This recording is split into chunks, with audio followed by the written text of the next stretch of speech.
Welcome to the deep dive.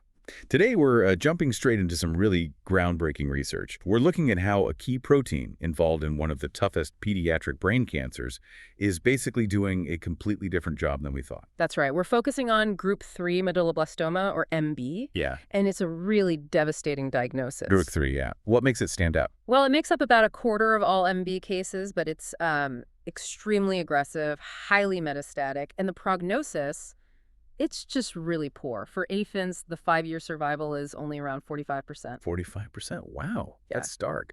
We know a key player is this protein OTX2, right? A transcription factor. Does knowing that help much? It's central. Mm. OTX2, that's orthogonal homeobox 2, it's amplified or way overexpressed in like over 80% of these group 3 tumors. For a long time, we thought its main job, its only job really, was the standard transcription factor stuff. Okay, so binding to DNA, turning genes on and off, pushing the cell cycle, kind of the master architect role. Exactly, controlling the blueprints. But this new research throws a curveball. Okay, so here's the core insight we're diving into today. Yeah. OTX2 isn't just the architect. What else is it doing? It has this profound non-canonical role, something largely independent of messing with DNA directly. It turns out OTX2 is deeply involved in alternative splicing. Alternative splicing. Okay, so not just writing the plans, but actually like cutting and pasting the messages after the plans are written. That's a great analogy. It's like OTX2 is also the construction manager, deciding how the genetic messages are actually assembled into the final product.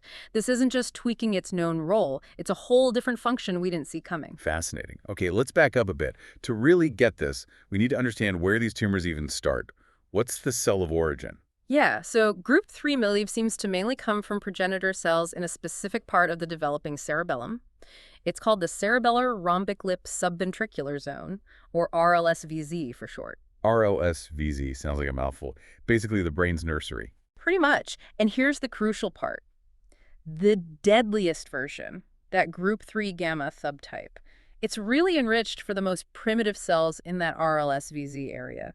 The actual stem cells. So the cancer cells are kind of stuck being babies. They retain this immature stem cell-like program, and that's what fuels the aggressive growth and spread. You've got it. They never really differentiate, never grow up properly.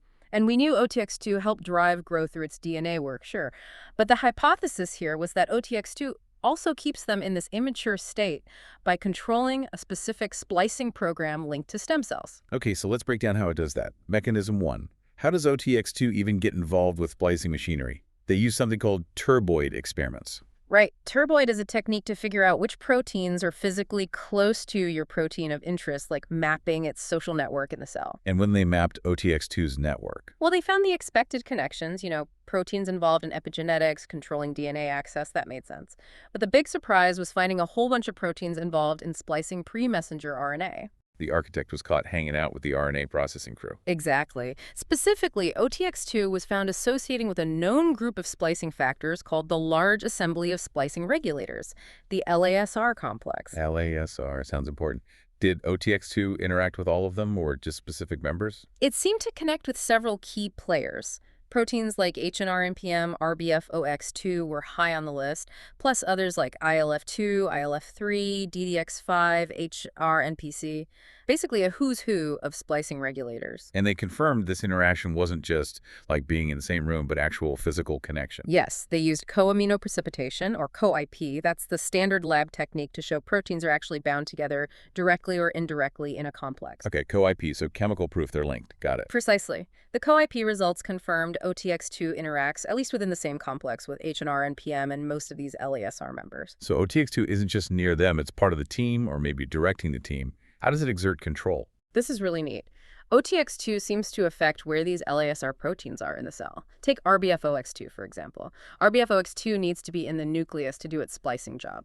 OTX2 helps make sure it stays there. It stabilizes its nuclear localization. Huh. So OTX2 acts like a gatekeeper, making sure RBFOX2 doesn't wander off from its splicing workstation in the nucleus, keeping it focused on the task. That's a perfect way to think about it. And this LASR complex is definitely oncogenic, driving the cancer.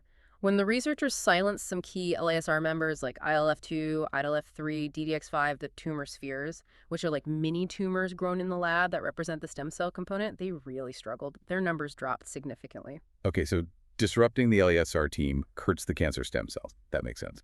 So OTX2 marshals the LASR team. Now, what specific instructions is OTX2 giving them? Let's get to mechanism 2, the alternative splicing itself. Can you define that simply for us? Sure. So, you know how genes have coding bits called exons and non-coding bits called introns? Splicing removes the introns. But alternative splicing means the cell can choose which exons to include in the final messenger RNA. So from one gene, you can get different versions of the protein message, like different cuts of a movie. Exactly. One gene, multiple protein isoforms. It's a way cells create diversity. But here, OTX2 seems to be hijacking this process for its own nefarious purposes. How big of an impact did OTX2 have on splicing? It was huge. When they silenced OTX2, they saw hundreds of changes in alternative spliced exons, or ASEs. They found about 40 ASEs that consistently changed in the same way across 2 different group 3 millB cell lines they tested. And the genes affected by these splicing changes, what pathways were they involved in? Critically, many of these differentially spliced genes, or DSGs, were linked to RNA processing itself, but also, very importantly, to neurodevelopment. Neurodevelopment. Yeah. That ties right back to the tumor's origin in the developing brain. Okay, which specific genes did they zoom in on to prove this? They focused on 2 main examples, MADD and PPHLN1.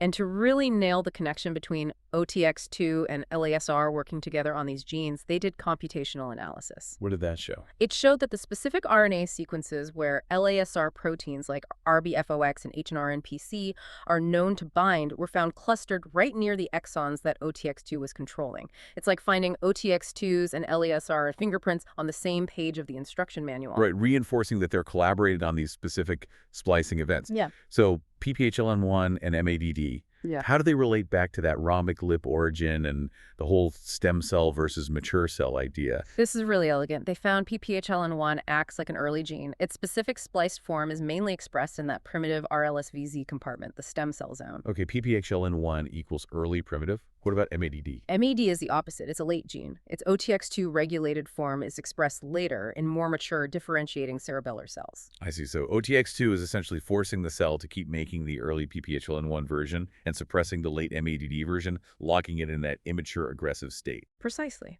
And when they silenced OTX2, the splicing shifted. Less early PPHLN1, more late MADD. The cells started looking more differentiated, moving away from that RLVZ stem cell signature. It strongly suggests OTX2 uses splicing to maintain that primitive state. And the clinical data backs this up quite dramatically, right? Absolutely. This specific splicing pattern, high PPHLN1 inclusion, low MADD inclusion, is strongly associated with the most aggressive group 3 gamma subtype. Patients whose tumors have this PPHLN1 high MADD low signature have significantly worse survival outcomes. The splicing pattern itself is a prognostic marker. Wow. Okay, so if the problem is OTX2 forcing the inclusion of a specific PPHLN1 exon, maybe the solution isn't trying to shut down OTX2 entirely, but just blocking that specific splicing event. That's exactly the therapeutic strategy they tested. Really clever. They designed a tool called a splice-blocking morpholino, specifically targeting PPHLN1 exon 6. Let's call it PPHLN1 MUG. A morpholino, like a synthetic molecule that just physically gets in the way. Yeah, it binds to the pre-mRNA right where the splicing machinery needs to work for exon 6 inclusion and basically blocks it. The goal was simply to force the cell to skip that exon, mimicking what happens when OTX2 is silenced. So targeted sabotage of just one splicing event.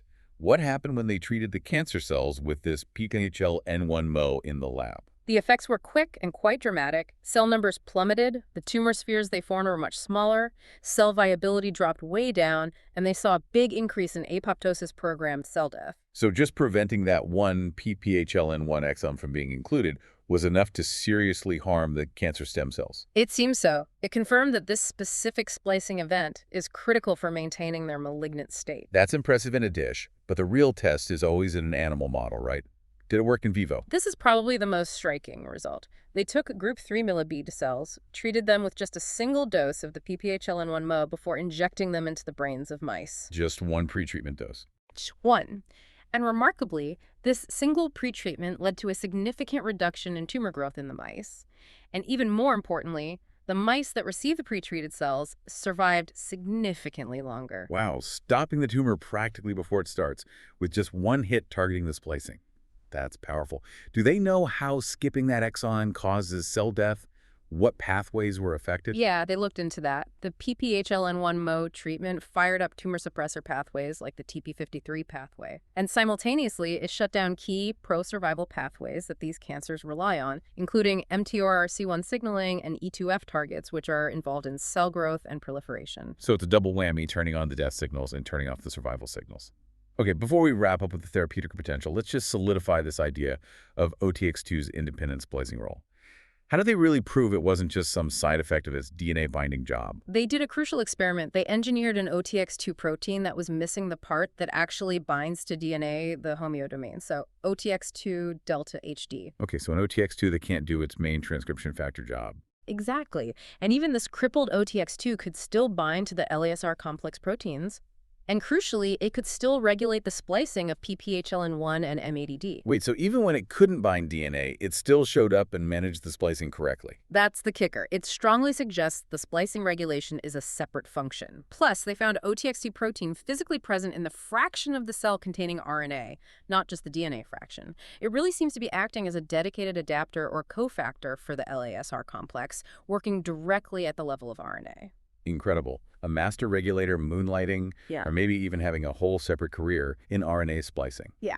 Okay, let's bring this amazing story together for everyone listening. Right. So the big picture is OTX2, this key driver in deadly group 3 millib, isn't just controlling genes at the DNA level.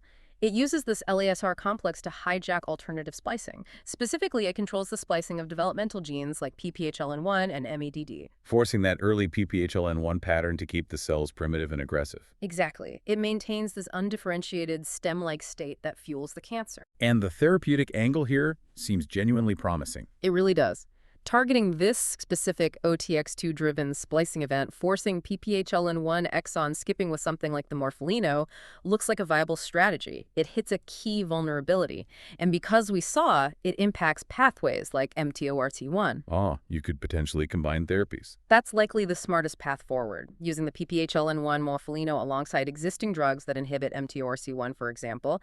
That kind of combination could potentially deliver a much stronger anti-cancer effect, promoting differentiation and triggering cell death more effectively. It offers real hope. A powerful combination targeting both the root cause and a key survival pathway. Okay, here's our final thought for you, the listener, to mull over. The researchers pointed out something fascinating. Group 3 medulloblastoma and another eye cancer, retinoblastoma, which is also often driven by OTX2, share similar splicing patterns for PPHLN1 and MADD. These patterns are also seen in the normal developing cerebellum and retina. So, why would OTX2 use such similar splicing tricks in both the developing brain and the developing retina, and why would these same tricks be exploited in cancers arising from those tissues? What deep developmental link might this conserved regulatory signature reveal about the origins of these cancers and maybe even new ways to target them across different tumor types? Something to think about until our next deep dive.